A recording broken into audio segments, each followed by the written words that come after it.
Okay, hello everybody. It's Mary Lynn Harris here of Hard at Work. And one of the things I've been doing this last couple of weeks is doing hypnotherapy sessions, offering them complimentary just to get some practice in and then help other people who are in distress. And so I thought I would just do a call, if you will, or broadcast um, about tips in dealing with the stress that you might be under doing that. We're stuck at home. We are quarantined, self quarantined, but yet told to stay home.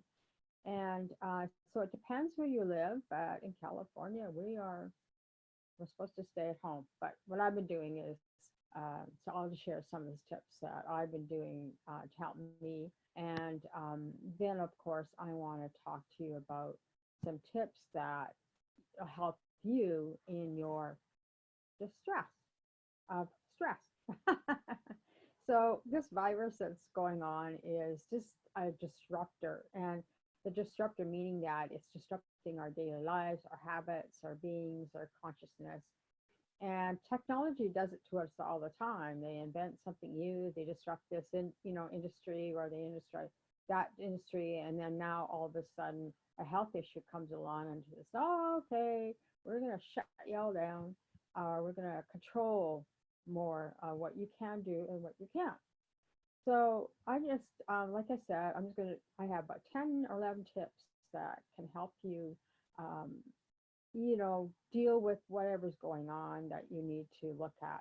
So, number one, meditate. I always find meditating very helpful. I've been meditating for years anyway, but if you don't have a journal, start writing out your daily things that are going on, the stresses. You'll find that as you're writing and meditating, that stress will start to reduce. The other thing you could do is a friend of mine is teaching me to do is chant. Um, and that's another way to distress, to help you bring more clarity of what's going on. And there are some great meditations on YouTube, so you can go online and um, find some great YouTube channels that are guided meditations, and there's some meditations that aren't really guided. Then I also have a friend called Mercedes Warwick. She's on Facebook, and she also is really good in leading into meditations as well. So you might want to check out her. And number two, have empathy for each other. Be patient. If it's not for your family, it's for your roommates. Now that you're homebound, since some of you are working now, are remotely at home, that's a disruption, right? That's a stress. Um, and then you have other people in the house that maybe you weren't expecting that they would still be there, but they are. Or you have elderly that now have to live with you so you can look after them. So you have all these dynamics going on. And so what you could consider doing is having a family meeting, just like you have a workplace meeting. Okay, we've got this project. Who's doing this? Who's doing that? So it's the same thing. Gather your family members together and see who's willing to take on that.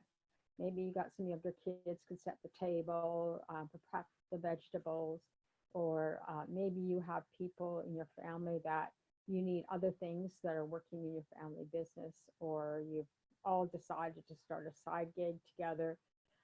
So just bring together everybody, and this will help eliminate the micromanager. Nobody likes a micromanager. So rather than having one or being one, um, make sure everybody's together and they know what they are going to do to help out in this situation for the however long that this situation is happening.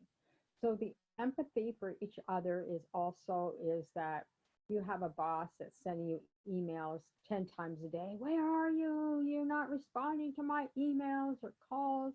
Then what you might want to do is pick up the phone and just say, hey, like, I'm here. How are you doing today? Sometimes, we all react differently to stress. And so have empathy for each other. Just have more of a caring attitude towards somebody else. If if you like to be very social and you're not going to networking meetings anymore, you're not meeting people anymore, then just start picking up the phone and checking in with your friends and say, hey, how's it going? Um, that will also eliminate the stress of not having the social contact. And I think that's why people are going to the grocery store more often, is so that they talk to people and standing in line. Like, I think I was doing that and somebody told, you're talking too much. And I'm like, oh, okay, I'll stop talking. And, but people around me were enjoying it. But anyway, that's okay. So, kindness is really powerful.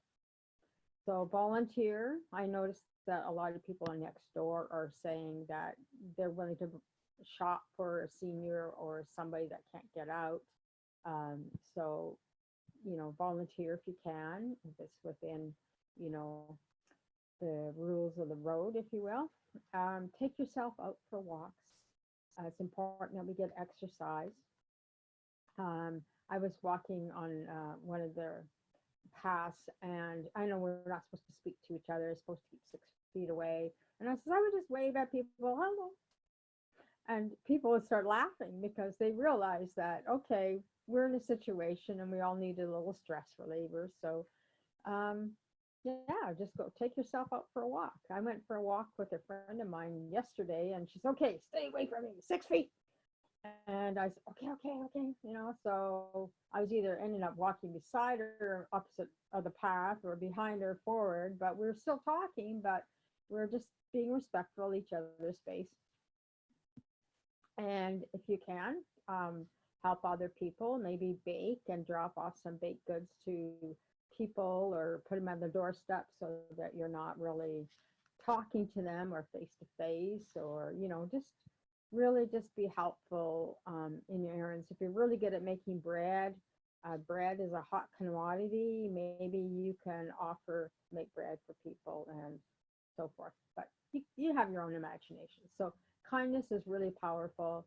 Um, I heard another great story that somebody went to Starbucks in a lineup and paid for their coffee and then gave the teller $50 and just said, pay the next person's coffee until the $50 is gone.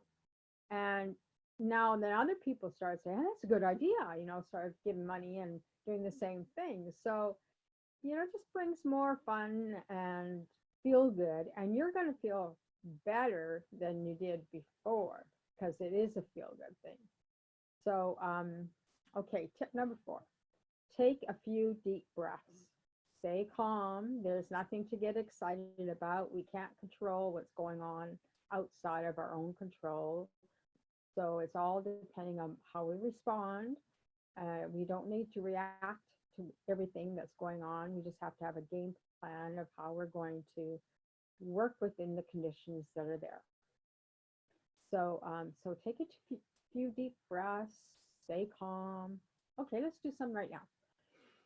Breathe in, hold for 4, breathe out through your nose. Do you feel how your body is just slowly calming down? So just do it again. 1, 2, 3, 4. Now, if you can do it through your nose, that's great. And if you can't, do it through your mouth. But just practice that a couple of times, or quite a few, as many times as you need throughout the day. And number 5, take an online class, brush up on your skills, update your website, do all the things that you felt that you never had time to do. You can do them now because you're at home. Or maybe you're going to clear out the clutter in your house, in your bedroom, or give away, start building up piles of clothes that you're going to give away or donate. That's another family activity, right? Everybody can do their own closet. So number 6, spend more time with your family. If you have family and you're living together, at least try to do a dinner together, cook together. Um, maybe you assign duties to about creating that nice dinner or lunch or breakfast, whatever it is that works for your family. um, you know, watch a movie together. Um, there's lots of things that I think we've kind of gotten away with about being with your family. That's one thing I miss. I don't have my family, but that's one thing I miss is not gathering together for dinner. So anyway, another thought. Um, okay, number 7, create a vision board for yourself, what you want to achieve. Um, Maybe do one for your family, what the family wants to achieve in a year. Um, the vision board could be about your business, could be about your personal life, it could be, whatever. So that's an activity that you can do in at home and uh, create an intention before you create your board. And some people are painting them, and some people are cutting out, articles or magazine stuff, whatever works for you. So I have a friend actually that does vision board or collages. She has a class that she teaches. If you want to know more information, you can reach out to me and I'll give you her contact information. Um, I already talked about picking up for a coffee and sharing it with somebody else. Find fun find fun ways to call up your friends and check in with them because they'll really appreciate it that you cared enough to call, um, and stay social while you're at home. You can buy a coffee and do a Zoom call together and do a social networking event. And number 10, be kind to yourself. Get enough sleep, get some exercise, talk positively to yourself. There's no need to beat yourself up because things aren't going according to plan. It's just the way it is. So just kind of learn to accept it, forgive yourself if you screw up. It's okay. Um, if you need help, ask for help. I know for certainly that's a big lesson for me is I need help, ask for it. And number 11, if you need help with your mental stress, it's too much for you. I've been offering complimentary hypnotherapy sessions for the past 2 weeks. Um, I don't know if I'll have them available if you, and then I have a sliding scale. So I've been doing that. So we can talk about that later. I might even, if there's enough interest, do a workshop or a webinar that we can all hop on the call together and talk about, issues that we're facing, and um, I can do a session with a group of people. And then another gal who I know, Gail McDonald, she's out of Edmonton, Alberta, Canada. She's been offering 10 hours just to listen to people if they need somebody to talk to. You can reach out to her or let me know and I can make connection with her for you. I'm sure there's other people that are more than willing to just sit and listen to people if they need somebody to talk to. Because, when we're at work, we have all our coworkers to talk to, so we're not necessarily talking to them anymore. And if you are interested in offering some sort of service or whatever, or interested in the workshop that or group session I can do for people, if there's enough interest, just, leave your comment below the video or tell us what you need and what you want, and I'll help you connect and go with the flow.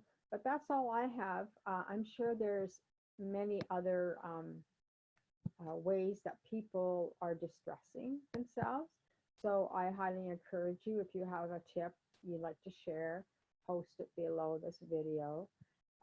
If there's anything else I can help you with, please just reach out. And I'm more than happy to help you or direct you, or maybe I can find a resource for you. But that's it. So thank you for joining me today, and look forward to chatting with you again very soon. And in the meantime, be kind. Being kind is very, very powerful. Okay. Thank you so much for joining me. Bye.